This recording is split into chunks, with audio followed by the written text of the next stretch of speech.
What's up, City Knights? My name is Emer Winsky, and this week I want to talk about serving God, others, and what that even looks like. Personally, I've always tried to make serving a big part of my life because that's what God has called us to do. Whether that's helping a friend, serving a church, or even something small like helping my mom bring in the groceries. I actually haven't done that in a while. I don't know why I'm talking about that. You can serve in any way, shape, or form, but why?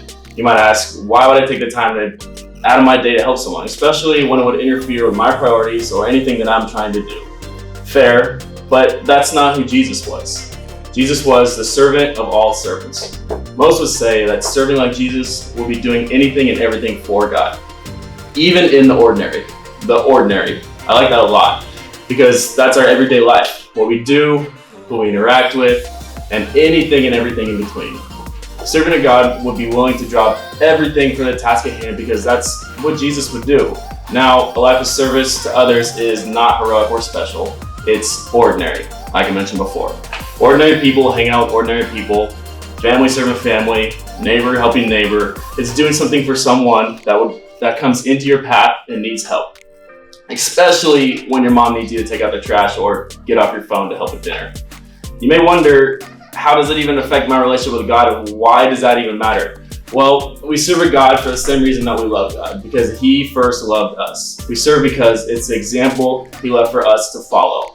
Humble service was the design of Jesus for His followers because it was the design of His Father of Him. Now let's take a look at what Peter said. 1 Peter 4:10 says, "As each has received a gift, use it to serve one another as good stewards of God's varied grace." Each gift. I love that. Now He's given each one of you a certain talent, gift, and or passion. I know that's a fact, and I fully believe that with each talent, gift, and passion, we're designed to use them to serve other people. Not because it feels good to serve other people, but because that's what God truly wants us to do and what Jesus would do.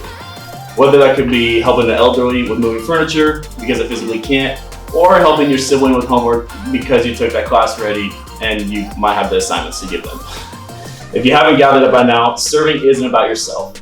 It's about serving God's love. It's about sharing God's love with others. During COVID last year, an elderly man needed help moving. He reached out to the church, and the church got in contact with me to help. I knew this would be a good opportunity to grow closer with my group and to be able to teach them a little bit about serving others. The gentleman called me, and I spoke with him. We planned out a whole day to help. It took a long time. During that time, I led a group of about 10 guys, and most of them showed up. Not all of them showed up, but I wanted them to.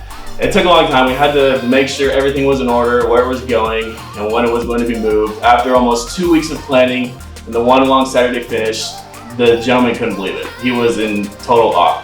He called me later that week and was very thankful for what my group did for him.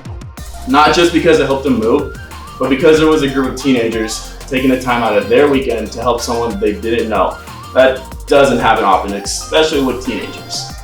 This gentleman knew we believed in God and loved the church. We didn't have to tell him that because he knew it and could see it and see Jesus in our actions and their actions. Next time something comes up or someone needs help with anything, don't be afraid to step in. Lend a hand for each other. Offer to be help for someone in need. Always think to yourself, what would Jesus do? And in most cases, it would be to drop anything and to help a person in need. Jesus was the servant of all servants, even in the ordinary. Now, go be like Jesus.